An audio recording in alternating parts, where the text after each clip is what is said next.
చేస్తున్నాను. దానికి కావాల్సిన ఆనియన్స్, వంకాయ, మామిడికాయ, టమోటా, పచ్చిమిర్చి, కొత్తిమీర. ఆనియన్స్ ముక్కలు కోసుకుని టమోటా ఆనియన్స్ వేసి మిక్స్ చేసుకోవాలి. ఫస్ట్ ఆయిల్ వేసుకుని అందులో మెంతులు వేసి అవి బాగా వేగిన తర్వాత ఆనియన్ టమాటా పేస్ట్ వేసి పచ్చిమిర్చి అన్నీ వేసి బాగా వేపుకోవాలి.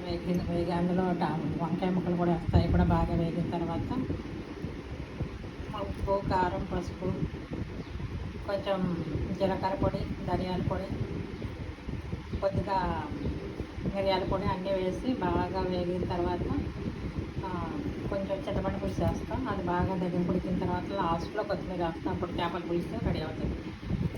చేపలు వేసుకుని అన్నీ బాగా మగ్గిన తర్వాత చింతపండు పులుసు వేస్తాం. అది బాగా దగ్గర ఉడికిన తర్వాత లాస్ట్లో కొత్తిమీర వేస్తాం. అప్పుడు చేపల